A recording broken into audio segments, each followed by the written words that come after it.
how did top secret information end up on the private server? Because your statement addressed Secretary Clinton. You did not address any of her aides in your statement. Attorney General Lynch exonerated everybody. That information just didn't get there on its own. So how did it get there? Were you able to determine that? Yes, by people talking about a top secret subject in an email communication. So it's not about forwarding a top secret document. It's about having a conversation about a matter that is top secret. And those were things that were originated by Secretary Clinton's aides and then sent to her, which was obviously being her server, but it was also included Secretary Clinton originating those emails, correct? That's correct. In most circumstances, it initiated with aides starting a conversation. In the one involving top secret information, Secretary Clinton, though, also not only received but also sent emails that talked about the same subject. And of that top secret information that you found, would somebody who was sophisticated in those matters, should it have been obvious to them that that was very sensitive information? Yes.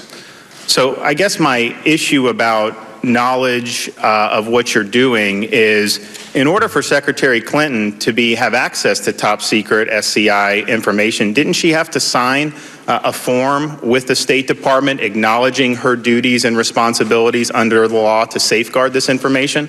Yes. Anybody who gets access to SCI, sensitive compartmented information, would sign what's called a read-in form that lays that out. I'm sure members of Congress have seen the same thing.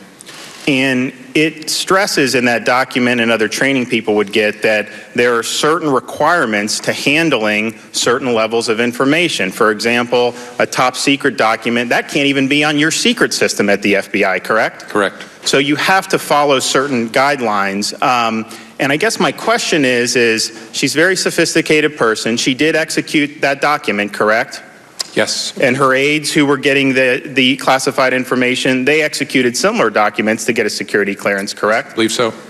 And she knowingly, clearly set up her own private server in order to, well, actually, let me ask you that. Was the reason she set up her own private server, in your judgment, because she wanted to shield communications from Congress and from the public? I can't say that. Our best information is she set it up as a matter of convenience. It was an already existing system that her husband had, and she decided to have a domain on that system. So the question is very sophisticated. This is information that clearly anybody who had knowledge of security information would know that it would be classified. But I'm having a little bit of trouble to see, how would you not then know that that was something that was inappropriate to do? Well, I just want to take one of your assumptions about sophistication. I don't think that our investigation established that she was actually particularly sophisticated with respect to classified information and the levels and the treatment. And so far as we can tell— Isn't she an original classification authority, though? Yes, sir. Yes, sir. Good grief. Well, I appreciate you coming.